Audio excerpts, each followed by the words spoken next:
Seminar مقصد I T کی ترقی کے لیے سازگار ماحول کو فروغ دینے کے مشترکہ مقصد کے حصول میں تمام فریقوں کی کاوشوں کو یکجا کرنا ہے۔ وزیر اعظم محمد شہباز شریف سیمینار میں انفارمیشن ٹیکنالوجی سے متعلق منصوبوں کا اجرا کریں گے۔ سیمینار میں army chief general Syed Asim Munir اعزازی مہمان ہوں گے۔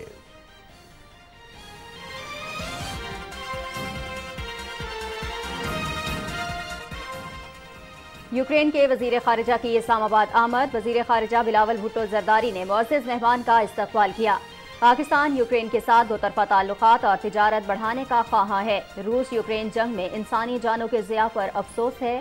روس اور یوکرین کا مسئلہ بات چیت کے ذریعے حل ہونا چاہیے۔ وزیر خارجہ بلاول بھٹو زرداری کی یوکرینی ہم منصب کے ہمراہ مشترکہ نیوز کانفرنس۔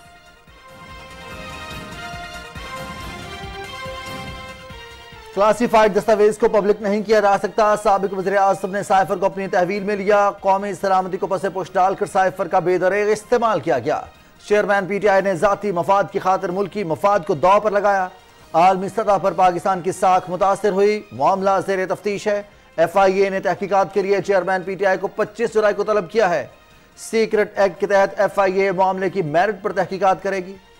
وزیر قانون اعظم نذیر طارق۔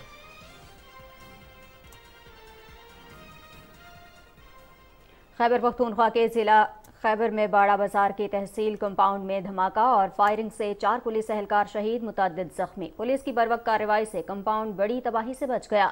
جائے وقوع پر امدادی کارروائیاں جاری۔ وزیر اعظم محمد شہباز شریف کی دھماکے کی شدید مذمت۔ واقعے میں پولیس اہلکاروں کی شہادت پر گہرے دکھ کا اظہار۔ زخمیوں کو بہترین طبی سہولیات فراہم کرنے کی ہدایت۔ پولیس اہلکاروں نے اپنی جانوں پر کھیل کر دہشت گردوں کے ناپاک عزائم کو ناکام بنایا۔ وزیر اعظم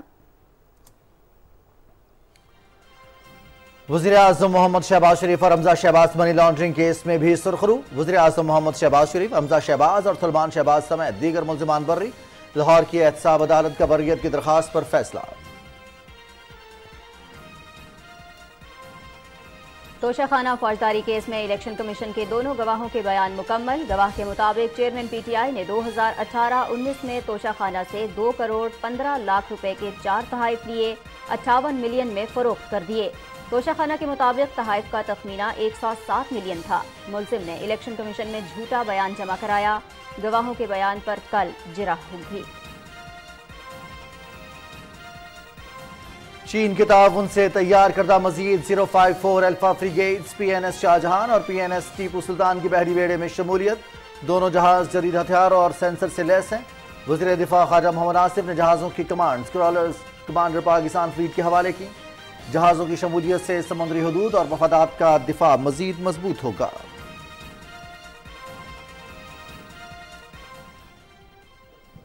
نواب آف جوناگڑھ اسٹیٹ محمد جہانگیر خان جی کراچی میں انتقال کر گئے۔ وہ گزشتہ کئی روز سے ہسپتال میں زیر علاج تھے۔ محمد جہانگیر خان جی کی نماز جنازہ کل بعد نماز جمعہ جوناگڑھ ہاؤس کراچی میں ادا کی جائے گی۔ ان کی وفات پر کئی سیاسی، سماجی اور علمی شخصیات کا اظہار افسوس۔ مختلف شعبہ زندگی سے تعلق رکھنے والے افراد کا جناح ہاؤس کا دورہ۔ 9 مئی کے واقعات کی شدید مذمت۔ ہم اپنی پاک افواج کے ساتھ شانہ بشانہ کھڑے ہیں اور تاحیات کھڑے رہیں گے۔ ملوث افراد کو قرار واقعی سزا دی جائے تاکہ آئندہ کوئی شرپسند ایسی جرات نہ کرے۔ وفد کے شرکاء کا مطالبہ۔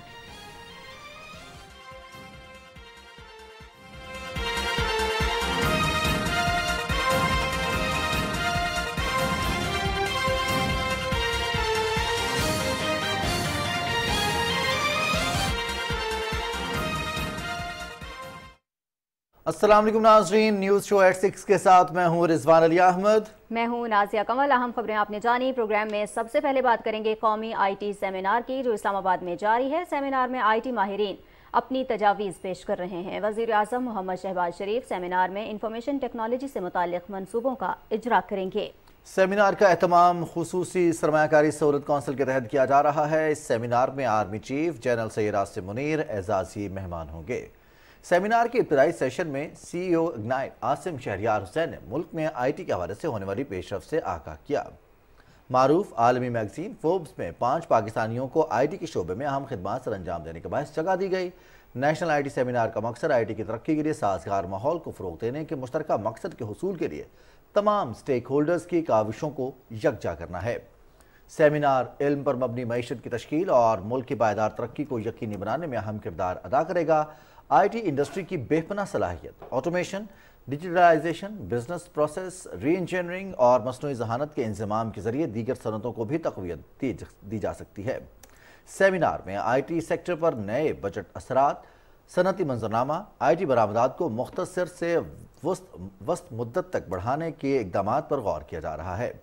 مطلوبہ مہارتوں کی ترقی، غیر ملکی سرمایہ کاری کو راغب کرنے کی کوششوں، کاروباری اداروں اور سٹارٹ اپس کو درپیش مسائل پر بھی تفصیل سے روشنی ڈالی جا رہی ہے۔ پالیسیز کے تسلسل اور آسان کاروبار پر ایس آئی ایف سی کے اثرات کو بھی اجاگر کیا جا رہا ہے۔ اس سیمینار میں پاکستان کی بڑی آئی ٹی کمپنیز کے سٹالز کی نمائش بھی جاری ہے۔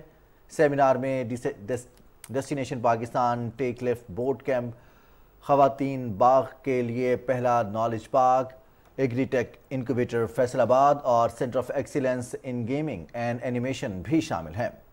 خلیجی ممالک، چین اور متحدہ عرب امارات سے انڈسٹری لیڈرز اور سفارتکاروں سمیت اہم غیر ملکی شخصیات سیمینار میں شریک ہیں۔ پاکستان اور یوکرین نے تجارت، سرمایہ کاری، زراعت، صنعت اور سرکاری خدمات کی ڈیجیٹلائزیشن سمیت مختلف شعبوں میں تعاون بڑھانے پر اتفاق کیا ہے۔ تفصیل بتا رہے ہیں حسن طارق بٹ۔ وزیر خارجہ بلاول بھٹو زرداری اور یوکرین کے وزیر خارجہ ڈمیٹرو کولیبا کی قیادت میں پاکستان یوکرین مذاکرات میں علاقائی اور بین الاقوامی امور سمیت دو طرفہ تعلقات کے فروغ پر تفصیلی تبادلہ خیال ہوا۔ مذاکرات کے بعد مشترکہ نیوز کانفرنس سے خطاب میں وزیر خارجہ بلاول بھٹو زرداری نے کہا کہ پاکستان یوکرین کے ساتھ تعلقات بڑھانے کا خواہاں ہے۔ یوکرین میں انسانی جانوں کے ضیاع پر افسوس کا اظہار کرتے ہوئے وزیر خارجہ نے کہا کہ پاکستان مذاکرات کے ذریعے امن کے قیام پر یقین رکھتا ہے۔ We aspire to build a mutually beneficial relationship that contributes to the prosperity and well-being of our nations. The Ukrainian war has also brought difficulties for developing countries in the global south, particularly in terms of fuel, food and fertilizer shortages. Pakistan is no exception. We hope for a peaceful resolution through dialogue and diplomacy. Ukraine کے وزیر خارجہ ڈمیٹرو کولیبا نے کہا کہ پاکستان اور Ukraine 30 سالہ تعلقات زراعت، صنعت اور غذائی تحفظ میں تعاون پر مبنی ہیں۔ پاکستان نے بھی مشکل وقت میں یوکرین کو انسانی امداد فراہم کی ہے۔ My visit here is a sign of appreciation of bilateral relations that have existed between Ukraine and Pakistan for more than 30 years. We were discussing today how we can boost trade, solve existing problems for Pakistani students who had studied in Ukraine before the war began, and how we want to develop cooperation in this area. اس سے قبل ڈمیٹرو کولیبا کی وزارت خارجہ آمد پر وزیر خارجہ بلاول بھٹو زرداری نے استقبال کیا۔ دونوں ہم منصبوں نے وزارت خارجہ میں پودا بھی لگایا۔ یوکرین کے وزیر خارجہ کا پاکستان کا پہلا دورہ پاکستان یوکرین تعلقات کو مزید مضبوط کرنے کی جانب اہم پیش رفت ثابت ہوگا۔ Hassan Tariq Butt, Pakistan television news, Islamabad. وزیر خارجہ بلاول بھٹو زرداری سے انسداد پولیو کے عالمی اقدام کے وفد کے بورڈ نے چیئرمین نے ڈاکٹر کرس الیاس کی قیادت میں ملاقات کی۔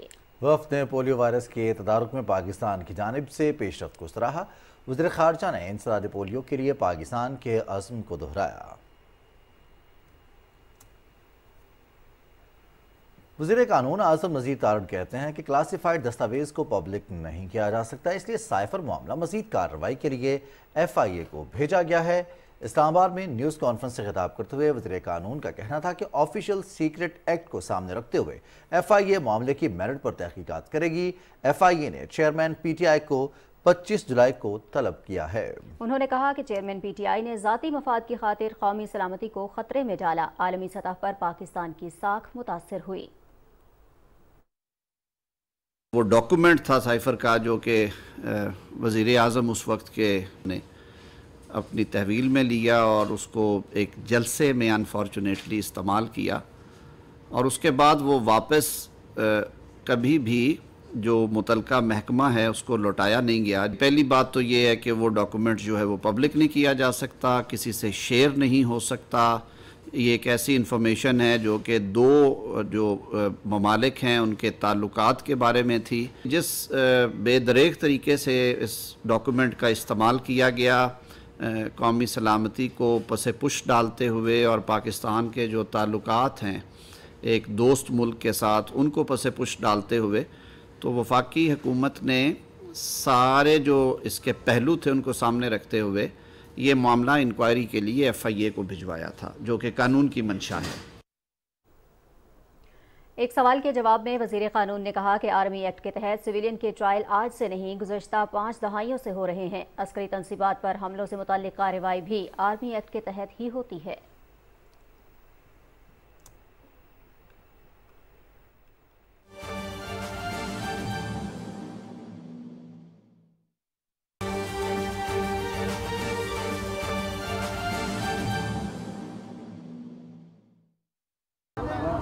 بسم اللہ الرحمن الرحیم۔ میرا خیال ہے کہ لوکل ایڈمنسٹریشن نے خاص طور پہ یہ جو پچھلا سپیل آیا ہے اس میں بڑا اچھا کام کیا ہوا ہے، جس کی وجہ سے پانی اوور فلو نہیں ہوا۔ ان لوگوں نے نالوں کی صفائی پہلے ٹائملی کر لی تھی، اور جس کے بعد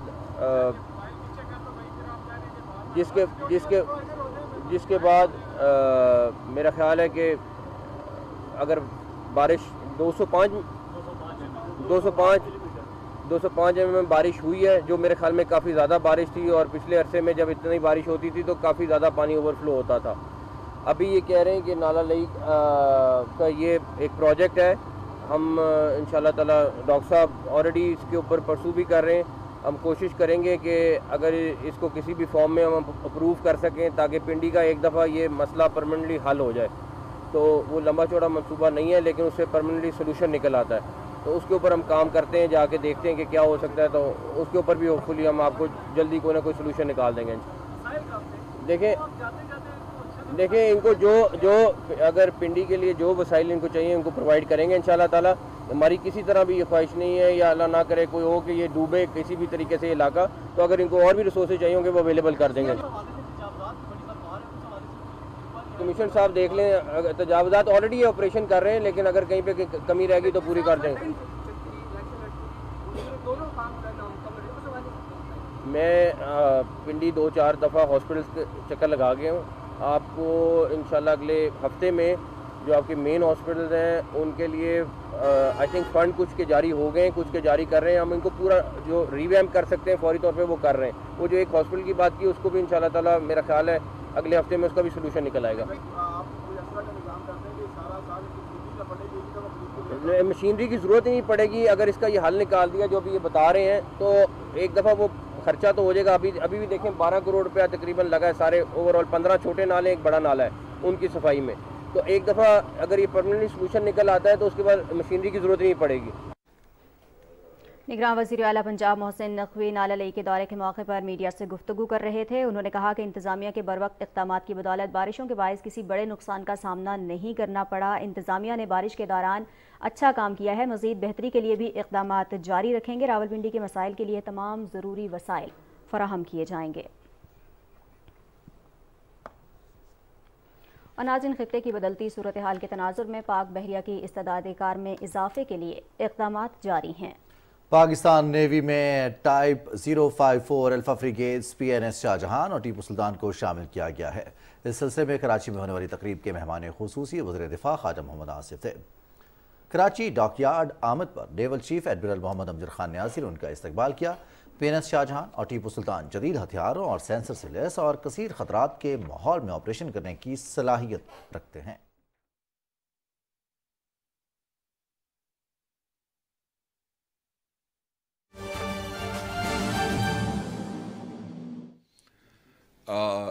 یہ 2 pronged اٹیک تھا۔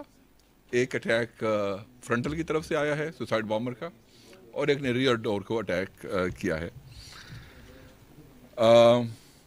پولیس نے اپنی اطلاعات تھیں چونکہ کہ یہاں پہ اس قسم کا اٹیک آ سکتا ہے، انٹیلیجنس کی اطلاعات تھیں، تو پولیس نے اپنا ہوم ورک کیا ہوا تھا اور الرٹ تھی، سینٹریز الرٹ تھے، تو انہوں نے جب ان لوگوں کو اندر آتے ہوئے دیکھا تو ان کو چیلنج کیا ہے۔ ریئر والا نیوٹرلائز کر دیا گیا، فرنٹل والا کو بھی فائر لگا ہے، اس نے اپنے آپ کو ایکسپلوڈ کر دیا ہے، جس کی وجہ سے بلڈنگ کا ڈیمیج ہوا ہے۔ ہمارے اس میں 3 اہلکار شہید ہوئے ہیں، ایک جو مین گیٹ پہ تھے اور باقی جو بلڈنگ کولیپس ہوئی ہے اس کی وجہ سے ان کی شہادتیں ہوئی ہیں. 8 ہمارے اہلکار زخمی ہوئے. یہ مین تحصیل کمپاؤنڈ تھا جس میں تھانے کے علاوہ جیل اور تحصیل کے دیگر بہت سارے آفیسز تھے اور کافی گنجان آباد تھا. تو پولیس نے ان کا مذموم مقاصد کامیاب نہیں ہونے دیے, ان کو اندر نہیں گھسنے دیا اور ایک فاصلے سے ان کو ختم کر دیا تاکہ جو اندر لوگ ہیں ان کی حفاظت ہو سکے. Thank you. سر, یہ بیانات ہے یا اس کی طرح مستقبل میں بھی اسی طرح کے حملے نہ کرنے کے لیے پیشگی اقدامات بھی اٹھائے گئے ہیں؟ کیا ایسا پھر بھی ممکن ہے یا کچھ پے ہوئے 2-3 دنوں میں 2-3 واقعات ہوئے ہیں؟ جی, یہ 3 واقعات ہوئے ہیں. پہلا واقعہ حیات آباد میں پیش آیا تھا جس میں فرنٹیئر کور کی ایک موبائل کو ٹارگٹ کیا گیا تھا. اس میں پیش رفت ہو چکی ہے جس سے ہم آپ کو آگاہ کریں گے. دوسرا واقعہ کل رات تقریباً 12:05 پہ یعنی جو اس پہ ریگی ماڈل ٹاؤن پہ پیش آیا جس میں ہمارے 2 اہلکار شہید ہوئے. اور تیسرا واقعہ جو ہے یہ والا ہے جس میں میں نے آپ کو بتایا. اب ظاہر سی بات ہے کہ یہ جو ایریاز ہیں یہاں پہ پولیس نے اپنی جانوں پہ کھیل کے ایک بڑی یعنی آفت بچائی ہے. اور پولیس کا کام ظاہر ہے ایک مشکل کام ہے جہاں پہ ظاہر ہے اس قسم کی چیلنجز سے واسطہ پڑتا ہے اور یہ ایک ڈیفیکلٹ ایریاز ہیں جس میں یہ کام ہو رہا ہے. ظاہر ہے پولیس نے اپنا گارڈ ہائی رکھا ہوا ہے, اپنا وہ کر رہے ہیں, انٹیلیجنس بیسڈ آپریشن بھی کر رہے ہیں اور کوشش یہی ہے کہ یہ واقعات نہ ہوں اور اگر کہیں ہوتے ہیں تو فوری طور پہ ٹریس ہوں اور ان کو ہم کیفر کے داع تک پہنچا سکیں. عائد صاحب یہ بتائیں کہ پہلے تو ہمارے خیبر پختونخوا میں پولیس فورس کی بہت کمی تھی اور اب جو دہشت گردی کے لہر جو ہے اور دہشت گردی ڈائریکٹ اس بار پولیس کے خلاف ہے. پولیس بھی پہ در پہ حملے ہو رہے ہر جگہ پہ, جہاں بھی پولیس والوں کو دیکھتے ہیں کہیں پہ گولی مارتے ہیں, کہیں پہ جو ہے نا سوسائڈ آ رہے ہیں. دوسرا آپ کو جو ہے نا ضم اضلاع بھی حوالے کی گئے, وہاں بھی پولیس. تو کیا آپ کے پاس اتنا فورس ہے کہ یہ سب جو ہے نا اور یہ دہشت گردی؟ جی, میں آپ کو بتاؤں کہ اس سال دہشت گردی کا سب سے بڑا واقعہ جنوری میں پیش آیا تھا جس میں پشاور پولیس لائن کو ٹارگٹ کیا گیا تھا. اس میں ہمارے 100 سے زیادہ جوان شہید ہوئے تھے اور وہ دہشت گردی کا سب سے بڑا واقعہ ہے اس ملک کی ہسٹری میں جس میں پولیس فورس کو ٹارگٹ کیا گیا تھا. پولیس اور دیگر انٹیلیجنس ایجنسیوں نے اس کو مل کر کام کیا اور اس کو سالو آؤٹ کیا, اس کے بھی بندے پکڑے گئے. اب ظاہر سی بات ہے اس کے بعد جو پولیس کی شہادتیں ہیں ان میں کمی آئی. فروری, مارچ, اپریل, مئی, جون, اس سال بھی یہ واقعات ہوئے اس مہینے میں جو یہ جولائی کا ہے. اس سے پہلے واقعات تقریباً دھیمے تھے. ظاہر ایک چیلنج ہے. واقعات 3 ہوئے ہیں پشاور میں, پشاور اور خیبر, 2 پشاور میں ہوئے, ایک خیبر میں ہوا. لیکن جس طرح میں نے آپ کو بتایا کہ ایک وقوعے کو تو کافی حد تک اس میں پیش رفت ہو چکی ہے اور اس دوسرے وقوعے کو بھی پولیس نے ناکام بنایا ہے جو خیبر والا واقعہ تھا. پولیس کا کام ظاہر سی بات ہے ان نامساعد حالات میں ڈیفیکلٹ کام ہے کہ انہوں نے اپنی حفاظت بھی کرنی ہوتی ہے اور معاشرے کے لوگوں کی حفاظت بھی کرنی ہوتی ہے. اور یہ ایک ایسی کاوش ہوتی ہے جس میں ہمارے جوانوں کو جانوں کا نذرانہ بھی دینا پڑتا ہے. لیکن پولیس خیبر پختونخوا کی بڑی دلیر پولیس ہے. ہمیشہ انہوں نے بڑے مشکل حالات میں بڑا مردانگی سے مشکل حالات کا مقابلہ کیا ہے اور انشاءاللہ آج بھی کر رہی ہے. اور انشاءاللہ جو یہ کیسز ہیں, جو یہ لہر ہے, اس سے بھی بخوبی نبردست معاف ہوگی. جی, میں نفری 1 لاکھ اور کوئی 25-26 ہزار نفری ہے کے پی پولیس کی. اور ظاہر ہے جو کے پی پولیس کی ریکوائرمنٹس ہیں آج کل وہ ظاہر ہے ٹیکنالوجی کی ہیں. نفری سے زیادہ technological aids, for example Peshawar, میں سوال آپ کے لیے چھوڑ جاتا ہوں کہ اتنا بڑا شہر ہے اور اتنا بڑے شہر میں جو کہ اتنا مشکل حالات سے گزر رہا ہے, اس میں کوئی سیف سٹی کا بندوبست نہیں ہے. تو اس پر آپ بھی سوچئے گا کہ کیا اس شہر کو سیف سٹی بہت پہلے پرووائڈ نہیں ہونی چاہیے تھی. بہت شکریہ. آئی جی خیبر پختونخوا اختر حیات خان پشاور میں میڈیا سے گفتگو کر رہے تھے. ان کا کہنا تھا کہ باڑہ میں آج خودکش دھماکہ ہوا ہے. پولیس نے دہشت گردوں کو بہادری سے روکا. ایک خودکش حملہ آور کو پولیس نے موقع پر ہی ختم کر دیا، جبکہ دوسرے خودکش حملہ آور نے خود کو دھماکے سے اڑا لیا. پولیس نے اپنی جانوں پر کھیل کر بہت بڑی تباہی اور کئی قیمتی جانوں کو بچایا ہے. گزشتہ چند دنوں میں ایسے کئی واقعات پیش آئے ہیں، لیکن ہم پرعزم ہیں دہشت گردی کے خاتمے کے لیے. اور جس تناظر میں آئی جی خیبر پختونخوا نیوز کانفرنس کر رہے تھے، اسی حوالے سے آپ کو آگاہ کرتے چلیں کہ سیکیورٹی فورسز نے ضلع خیبر کے باڑہ بازار کے تحصیل کمپاؤنڈ میں بر وقت کارروائی کرتے ہوئے دہشت گرد حملہ ناکام بنایا. تفصیلات کے مطابق 2 حملہ آوروں نے پولیس اسٹیشن میں داخل ہونے کی کوشش کی. ڈیوٹی پر موجود سپاہی نے بر وقت کارروائی کرتے ہوئے حملہ آوروں کو داخل ہونے سے روک دیا، جس پر دونوں دہشت گردوں نے خود کو دھماکے سے اڑا لیا. اس واقعے میں 4 پولیس اہلکار شہید ہو گئے. خفیہ اداروں کی جانب سے حملے کی پیشگی اطلاع کی وجہ سے عملہ چوکس تھا. وزیر اعظم محمد شہباز شریف نے باڑہ بازار دھماکے کی شدید مذمت کرتے ہوئے شہید پولیس اہلکاروں کے درجات کی بلندی کے لیے دعا کی. انہوں نے زخمیوں کو بہترین طبی سہولیات فراہم کرنے کی ہدایت کی ہے. وزیر اعظم نے کہا کہ پولیس اہلکاروں نے جان پر کھیل کر دہشت گردوں کے ناپاک عزائم کو ناکام بنایا. پوری قوم پولیس کے بہادر سپوتوں کو خراج تحسین پیش کرتی ہے. زندگی کے مختلف شعبوں سے تعلق رکھنے والے افراد پر مشتمل وفد نے جناح ہاؤس لاہور کا دورہ کیا اور 9 مئی کے واقعات کی شدید مذمت کی. مزید کیا تفصیلات ہیں آپ کے ساتھ شیئر کر رہی ہیں اسکا مقصود اپنے اس رپورٹ میں. زندگی کے مختلف شعبوں سے تعلق رکھنے والے افراد پر مشتمل وفد نے جناح ہاؤس لاہور کا دورہ کیا اور 9 مئی کے واقعات کی سخت الفاظ میں مذمت کرتے ہوئے کہا کہ قائد اعظم محمد علی جناح سے منسوب نوادرات کو تباہ کر کے قومی اثاثے ضائع کرنے کی شرمناک حرکت پر ہر محب وطن دکھی ہے. وفد کے اراکین نے کہا کہ پاک فوج کی تنصیبات اور شہدائے وطن کی یادگاروں کی بے حرمتی ناقابل معافی جرم ہے. یہ جو چیزیں ہیں یہ ہمارے ملک کا اثاثہ ہوتی ہیں. ہم کچھ بھی کریں ان اثاثوں کو نقصان نہیں پہنچا سکتے. ساری چیز ہوتی ہے کنٹری کی ہیریٹیج. ہم اپنی ہیریٹیج کو تباہ کرنے کی کسی کو اجازت نہیں دے سکتے. میں پرزور اپیل کرتا ہوں جو بران میڈیا کا شکر گزار ہوں جو یہاں تشریف لائے ہیں اور یہ معاملہ آپ کے توسط سے قوم کے سامنے رکھنا ہے کہ پاکستانی قوم پاکستان کی سرکاری املاک جلانے والوں، پاکستان کے قومی راز گم کرنے والوں اور پاکستان کی قوم سے بے حیائی کی حد تک جھوٹ بولنے والوں کو پہچانے.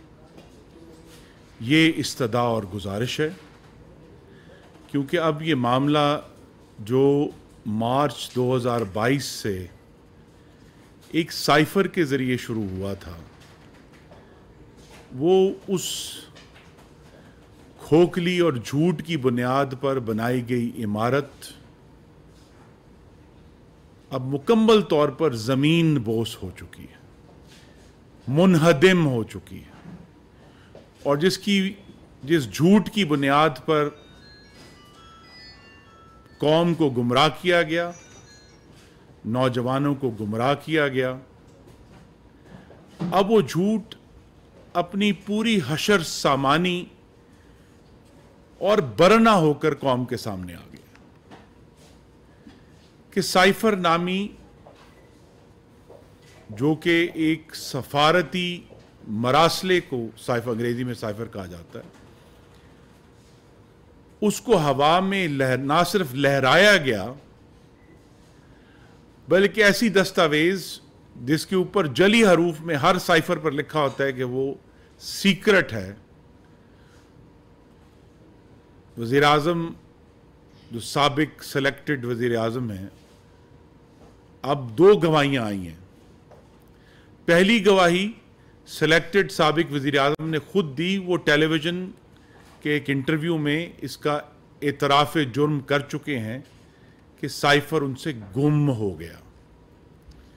اور اب جو ان کے سابق پرنسپل سیکرٹری کا بیان ہے اس میں پھر وہی لفظ آیا ہے کہ گم ہو گیا. جب ان سے پوچھا گیا اگلے دن کہ وہ سائفر کا کاغذ کدھر ہے تو انہوں نے کہا کہ گم ہو گیا.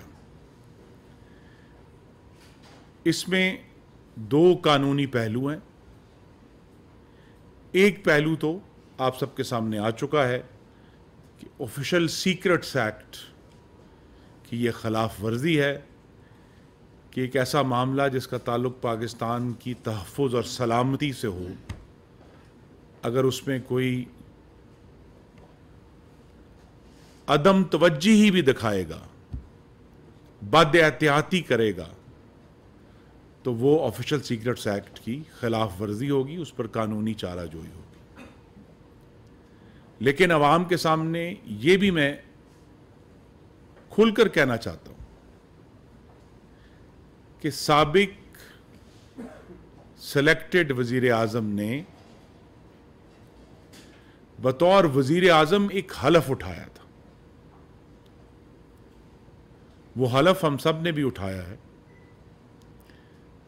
جس کا آخری پیراگراف اس حلف کا، وہ حلف اللہ تعالیٰ کو حاضر ناظر جان کر پاکستان کے عوام سے ایک وعدہ ہے دراصل، اور آئین میں درج ہے. اور اس میں کہا ہے کہ بطور وزیر اعظم جو معاملات ان کے سامنے رکھے جائیں گے یا ان کے علم میں لائے جائیں گے، وہ خفیہ معاملات وہ کسی کے سامنے نہیں بتائیں گے. تو نہ صرف آفیشل سیکرٹس ایکٹ کی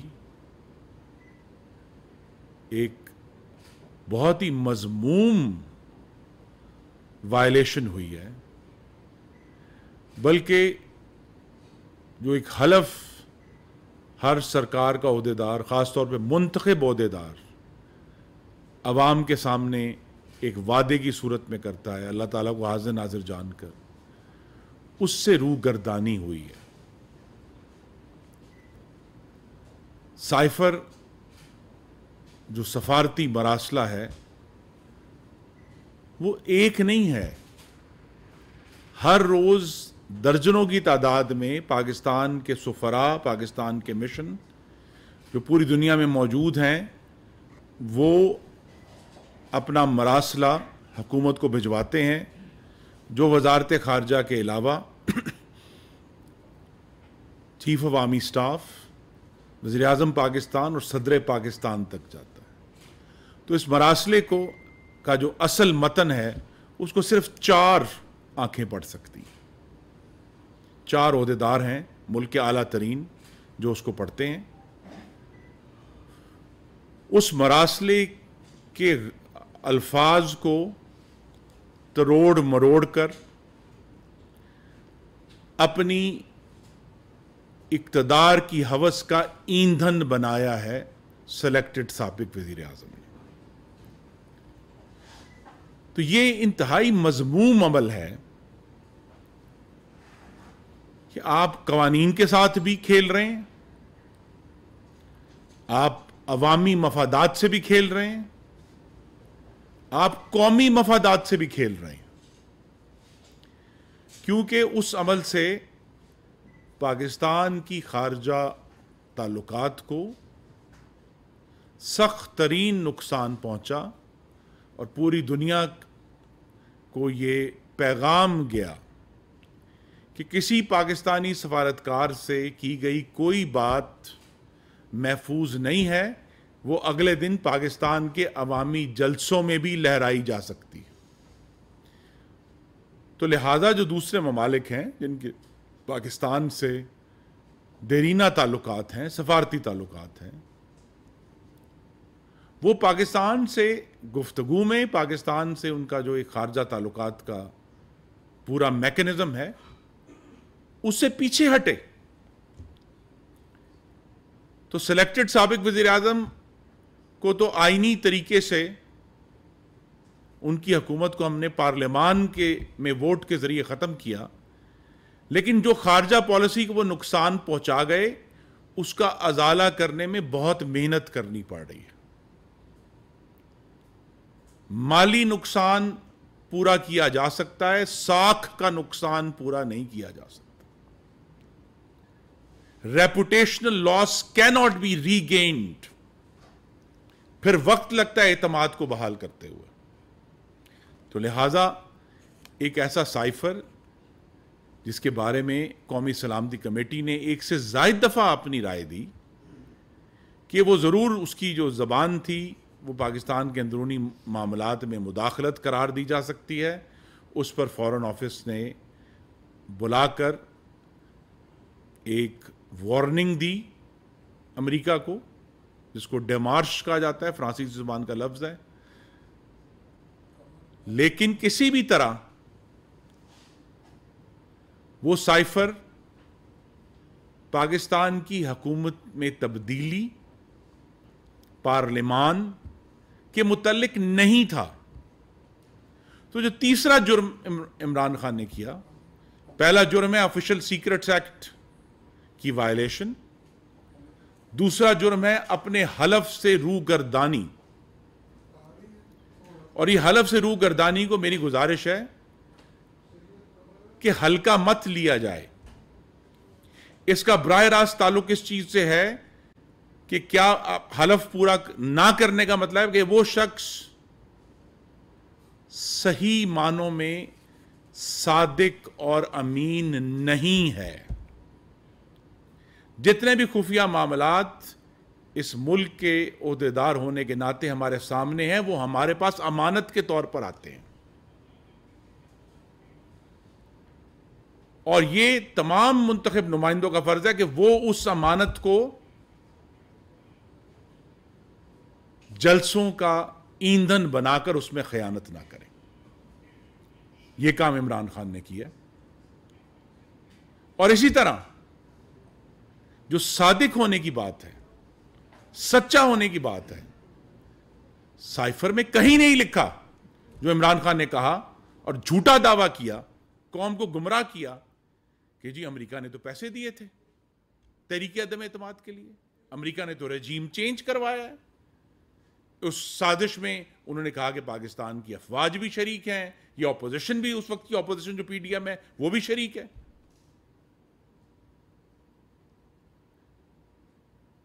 تو سلیکٹڈ سابق وزیر اعظم کے جرائم میں یہ اضافہ ہو گیا ہے. اگر کسی کو کوئی شک تھا تو اب تمام شکوک و شبہات دور ہو جانے چاہیے کہ سلیکٹڈ سابق وزیر اعظم نہ صادق تھے نہ امین تھے. اور یہ جو اب گواہی ان کے جو قریب ترین اور معتمد ترین سیکرٹری نے دی ہے، اس سے اب واضح ہو گیا ہے کہ اس جھوٹ کی بنیاد پر پاکستانیوں کو بہکایا گیا. اور دلچسپ بات یہ ہے کہ اس جھوٹ کو پھیلانے پر، قوم کو گمراہ کرنے پر، ان پاکستانیوں پر جنہوں نے اپنی گاڑیوں کے پیچھے سٹکر لگا دیے تھے کہ کیا ہم غلام ہیں، سلیکٹڈ سابق وزیر اعظم نے بعد میں اپنے بیانوں سے ثابت کیا ہے کہ قوم تو نہیں لیکن وہ ضرور غلام ہے جو آج کہتے ہیں کہ جی امریکہ کے ساتھ تو گفتگو ہونی چاہیے، وہ تو ہمارا پارٹنر ہے، ہمیں سب سے بات کرنی چاہیے. تو وہ جو پورا رجیم چینج کا، حکومت کی تبدیلی کا جھوٹا محل تعمیر کیا، اس کی بنیاد ایک بار پھر جھوٹی ثابت ہوئی اور وہ محل دھڑم سے گر گیا. اس میں اسے قدرت کا سنگین مذاق ہی کہا جا سکتا ہے کہ تقریباً ایسا ہی کیس ڈونلڈ ٹرمپ کے اوپر چل رہا ہے کہ وہ بھی خفیہ دستاویزات اپنے گھر لے گئے اور اس کے اوپر بہت سنجیدہ طور پر ان کے ملک میں اس صدر کے اوپر، اور غالباً پہلی دفعہ ہو رہا ہے کہ ایک کیس بن گیا ہے کہ خفیہ دستاویزات کو اپنے پاس رکھنا